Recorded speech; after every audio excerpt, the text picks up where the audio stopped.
What's up, party people? How y'all doing today? This right here is the video in reference to the interview that I told you about in the previous video with Miss Cabrera and Miss Santana interviewing Bonnie, who was a neighbor of Amber Guyger, and some of the things that they talked about that kind of piqued my interest a little bit. All right, so let's get to it. Now, the first thing, number one, was the location. All right, for the longest, I thought Amber had some sort of commute to get back to her house, but she said, and by she I mean Bonnie, said that Amber, you could see the police department from the apartment complex from Southside Flats. So, you know me, I had to do some research. And come to find out, there is a Dallas police precinct at 1400 South Lamar Street. And as we all know, Botham's apartment address was 1210 South Lamar Street. All right. So doing a Google Maps, come to find out, it would take 1 minute. It would take 1 minute to get from that Dallas precinct on 1400 South Lamar Street to where Amber Guyger lived at 1210 South Lamar Street. So if that was truly her precinct that she worked out of, like Bonnie said, it's practically up the street. You ain't even got to cross the street. It's definitely within walking distance. It's like a block. It's like on the next block. And like we've all worked some long days. I know we worked, 12-hour days, 14-hour days, 16-hour days, doing double shifts. Hell, I even did an 18-hour day. I did from 7 a.m. to 2:30 in the morning, and then had a 45-minute commute to get home. Still got home safe, ain't kill nobody, went straight to my bed. Ain't miss a beat, because trust me, after 18 hours, I was going A to bed. That's it. From A to B, A to bed, that's it. So, but like I said, no use in arguing over a bunch of lies. But that's something that stuck out to me. The second thing that stuck out to me was Bonnie saying that it was a long walk from the garage to the apartments.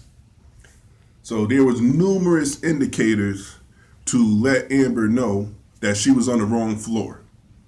Because she's walking, because it's a pretty good walk to get from your car in the garage to where Botham's or Amber's apartment was in that hallway. All right. Something that I did not know was that Amber was never detained at the crime scene. She was free the entire time to walk the crime scene.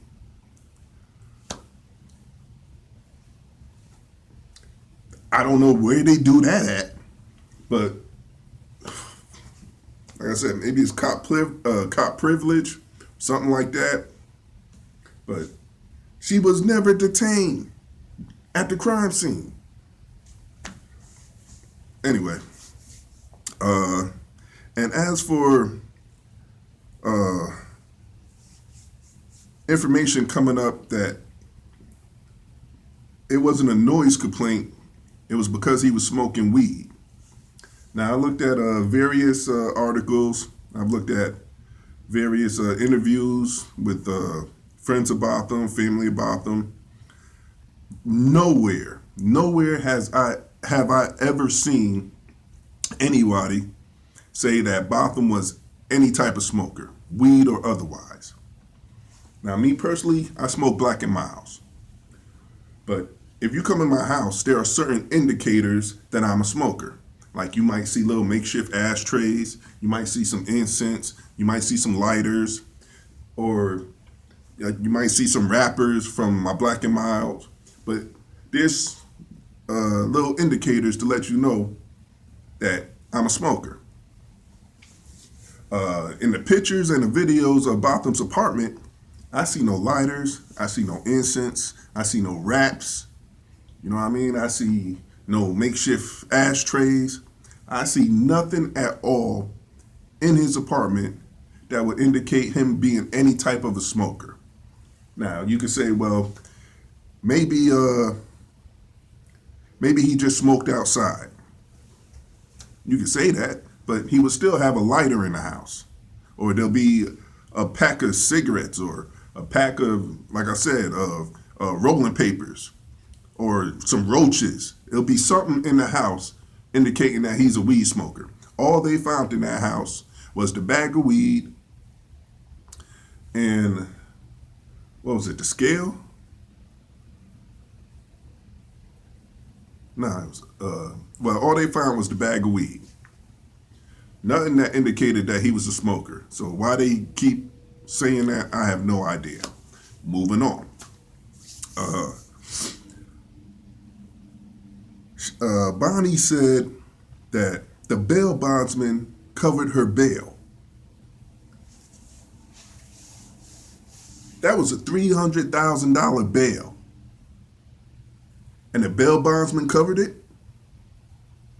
Really? Like I said, I don't know how the relationship between cops and bail bondsmen go, but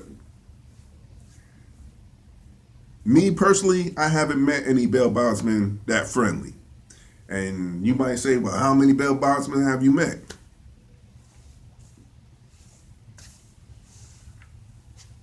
Look, man, let's just say it's crazy for that bail bondsman to bail her out of jail. All right? Let's just keep it at that. And don't get me wrong, I have nothing against police. I have nothing against police. I have all respect for police, but the good ones, the ones that do their job and go home to their families or go about their business, not the ones that use their power or their authority to abuse, pick on, bully, so on and so forth, or much less use their authority to get away with the crimes they're committing when they're supposed to be the ones stopping the crime. All right? I have no problem with cops whatsoever. Respect you, salute you. So this ain't about cop bashing or anything like that. This is strictly about this incident where this woman, whether she's a cop or not, it just so happens she's a cop, but she went into this man's apartment and shot him dead. The fact that she's a cop just makes it worse because she's trained in these type of environments and in these type of situations to think and be and de-escalate the situation. She's trained, like even though they say she was in some type of elite police program for severe crimes, still, she was a 2-year cop. She was fully trained, been through enough scenarios to not just walk into a man's house and shoot him by accident, whatever. Moving on, all right. Another thing that struck me was that, according to what Bonnie said, they barricaded the hallway when Amber was moving. Now, understandably, because of the incident, there's going to be some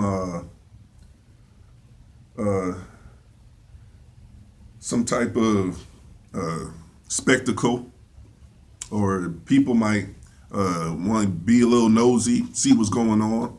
But you're going to barricade the hallway just because this chick is moving? Never mind the fact, why is she moving? And they never searched the apartment. Never went in the apartment at all. But y'all going to barricade it up and help her move. Anyway, uh, something else that struck me from what Bonnie said was that it was a neighbor that called 911. Now, even though I have heard recordings and have recordings of Amber Guyger's 911 call, I can't tell you specifically what time she made that phone call. How much time elapsed between the gunshots and the time that that phone call was made? That would be my next biggest question. But you can easily answer that looking at her cell phone records. They ain't releasing none of the cell phone records, so we'll never know. They know, but we'll never know. Or maybe when a trial, but I'll get back to that in a minute. But that was real strange that, according to what Bonnie said, if anything, Amber was not the first person to call 911.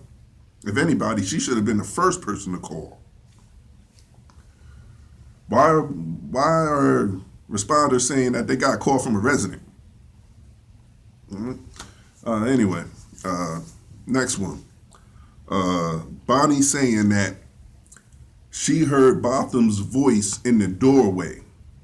Oh my God, why did you do that?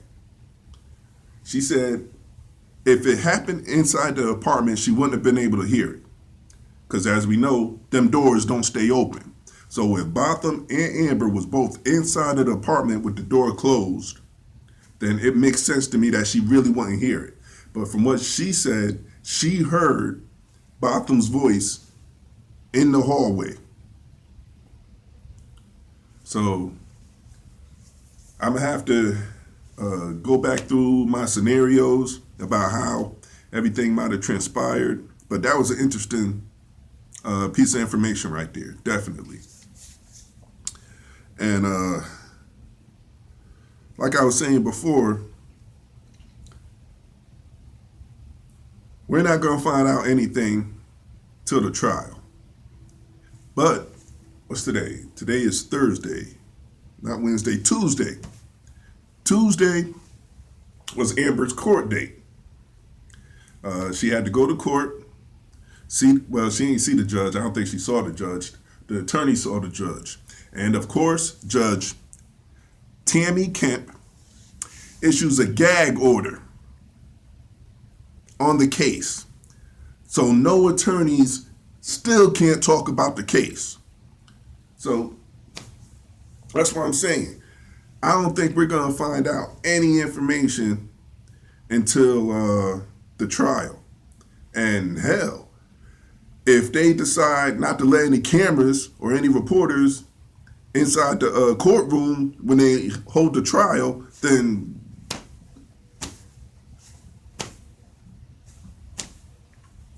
but it's still looking to me like they're really trying to pat Amber on the wrist about this and keep this as quiet as possible and sweep it up under the rug. But of course, we're not going to let that happen.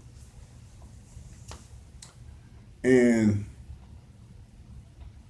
it's so ridiculous.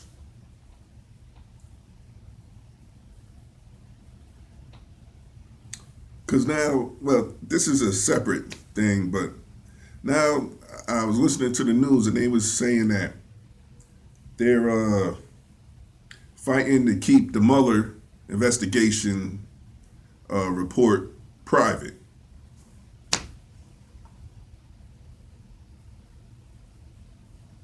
Like it's, excuse me, like it's,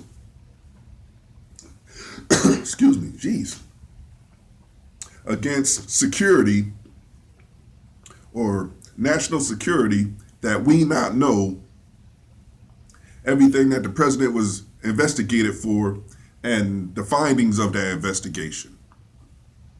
Like pretty much people wear sheep. Sorry. People wear sheep. The general opinion doesn't matter anymore. The public's opinion doesn't matter anymore. We are just here. The powers that be are in charge, whether it be authoritative or whether it be in government. And they're doing what they want to do. And whether we like it or not, they're pretty much like, what you gonna do about it? We make the laws. We control everything. We own everything. So what you gonna do about it? And I just want somehow for us as a people to wake up,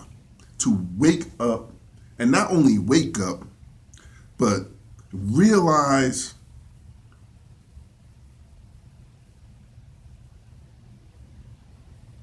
there's a fight going on. I won't say that there's a war going on, but there's a fight going on. This country was built for the people, by the people. This government left the people behind a long time ago. They don't live with the people. They don't associate with the people. They barely want to talk to the people. They'll sit up there on their campaign.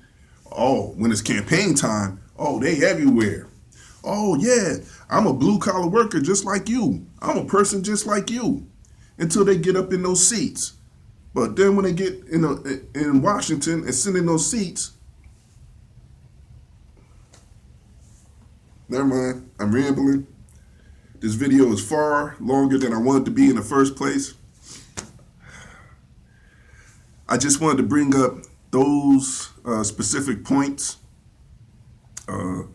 regarding that interview. I'm not going to make any speculations about them because really I'm tired of speculating.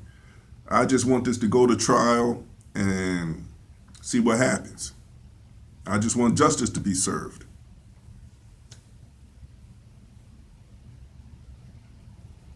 I don't want to think that I'm losing faith or losing hope. Nah, I am, because I just said it. I am. I'm losing faith. I'm losing hope in our justice system.